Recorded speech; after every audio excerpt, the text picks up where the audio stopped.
welcome back to the channel, everyone. Today we've got a drive through the Uplands in Gordon Head. Hope you enjoy it. Please like and subscribe if you do. Again, we're using our demerit system. You can see what the definitions are there, and I'll keep track of it on the screen as we go.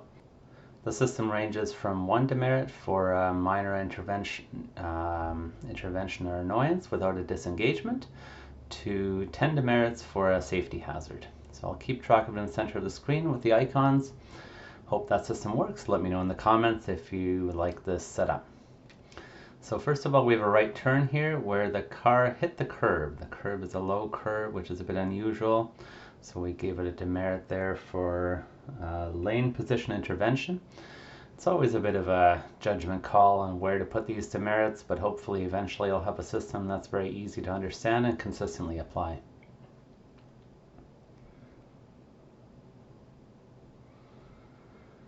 So here we are heading out of Gordon Head, and we have a bit of a zigzag route heading towards the University of Victoria.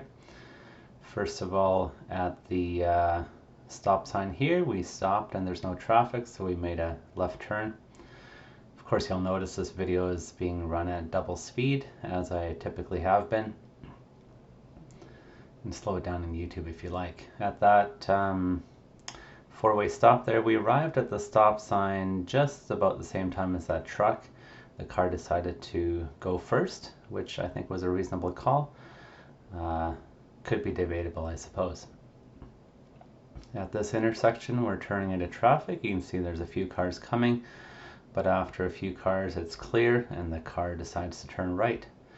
Fairly straightforward there, not like some of the other turns where we've had to turn into traffic and have had a little success.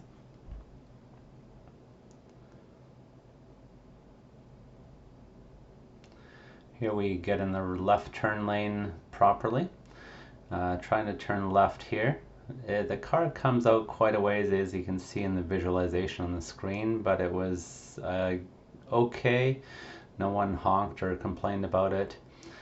A little bit farther than I would normally come out. It also navigated around that center concrete barrier in the road properly. So here we are heading towards the University of Victoria. I'm adjusting my settings here a little bit. Just had to make sure I was in chill mode like I normally like to drive it in. And I'm also adjusting the offset for the speed. You can select either a fixed offset of 7 kilometers an hour, which I had there, or a variable offset of a certain percentage. So I'm changing it to 10% offset here because sometimes it's a little bit too fast in the small subdivisions. The right turn back there was done very well. Of course, again, it's very little traffic here, so that's fairly straightforward. Here we are coming up right into the university area. So at this upcoming light, we're making a left turn. The car does get into the left turn lane. Tiny bit late, but pretty good. So normally the car does pick up advanced green left turn lights. At this one, it didn't seem to pick it up, so I did have to nudge the accelerator a little bit to get it going. So I gave it 1 demerit for a nudging of the accelerator there. I very quickly managed to make the lane change into the right turn here and gave that cyclist enough room. So that was well done. I happened to hit a parking lot accidentally when I set this navigation, but I just decided to let it go to see what happened. I made a nice left turn into the parking lot. As it's coming around the end corner here, it does come around fairly fast, and there's a car, but it does manage to avoid it and not really cause any hazard. The pedestrian, it does give some room. That's coming out on the right side out of the cars there. So I just decided to set another navigation point here down into Cadborough Bay area, coming out of the university, making a smooth right turn there. No problems. Generally, when there's no traffic like this, the car is doing very well. It's where there's lots of traffic where it really struggles right now in this version of FSD on 2022.11.2. So here you saw a few cars passing, but then there was plenty of room, so no problem on the right turn there. You can see in the visualization it is picking up the bike lane markings there on the right hand side, so in terms of road markings it generally does a pretty good job.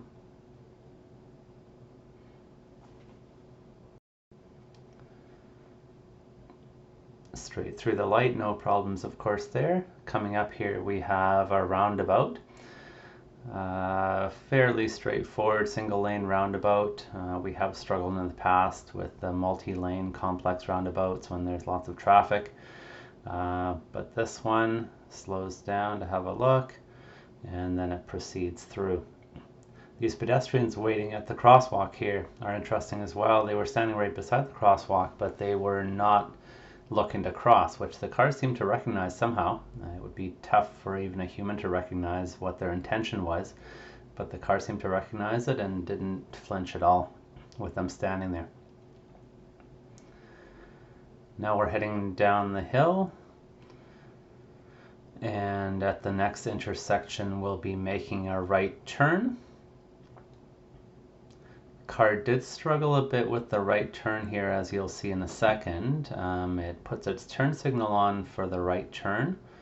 The visualization is showing it correctly as a turn lane, but it doesn't get into the lane, so I intervene there. To get it into the right lane, I'll give it a wrong lane for navigation demerit for that one. So now we're about to head into the Uplands area, which has some really interesting road configurations, I guess you can call it, as you'll see in a second. Just had to adjust the navigation there. You can always only put a very short navigation route if you wanted to pick certain areas. Otherwise it'll pick the easiest and most straightforward route, of course, through Google Maps. So here, a left turn, a bit of a strange left turn with a yield. Cars are coming, but it seems to have no problem doing that. Picks up the 40 zone here without an issue. That seems to generally be working fairly well. This type of thing, maneuvering around vehicles that are blocking the lane, that happened twice right there, is very smooth. I've never really had a problem with that, whether it's a garbage truck or a car or a parked vehicle of some kind.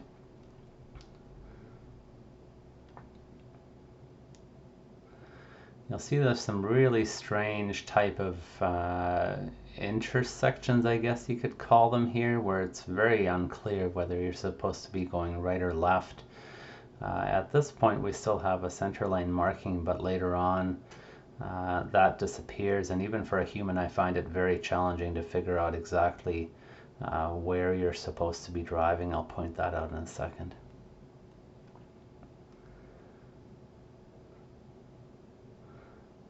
Right turn here, so here we are onto the unmarked roads. The car somehow went back to a 50 speed limit here. I think it's still probably 40 here, so I slowed it down a bit there. So no problem so far navigating through these streets. It's mostly tending towards the right side of the road, sometimes a bit too far in the center, but because there's no traffic I didn't give it any demerits there. Pause slightly for that person walking, just in case they were going to go out onto the road. So here's one of those examples where it's really not very clear which side, if you're supposed to go right or left there. Here's a huge roundabout, no traffic, so not really any problems there. Again, left or right, I believe you can go both ways depending on which way you're turning, but there's really no markings of any kind.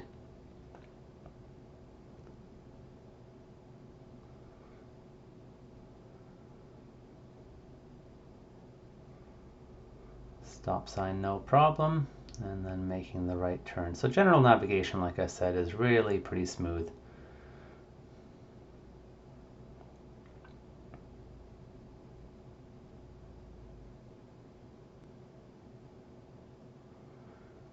So I'll have to come back one day here when there's some traffic. There's another one of those strange road divisions where it splits off and it's not that clear. But again, it handled it without any issues. Again, here, passing cars like this that are parked on the right hand side, no problems at all, very smooth. So here we're going straight across the road here with pretty poor visibility on the right, but because there was no traffic, it wasn't an issue. Now that we've finished the drive, let's have a look at how we did. It's about a 10-kilometer drive with the demerits we had, total of 11, 1.1 demerits per kilometer, and 5 kilometers per disengagement. So that's roughly average for what we're seeing, but of course it depends highly on what type of traffic you're in, what type of driving you're doing, whether you're doing urban driving, suburban driving, rural driving, highway driving, driving in the rain. All those types of things will affect the scoring quite a bit. So hopefully once we get enough data, we'll have some better ideas of how the versions of FSD are improving.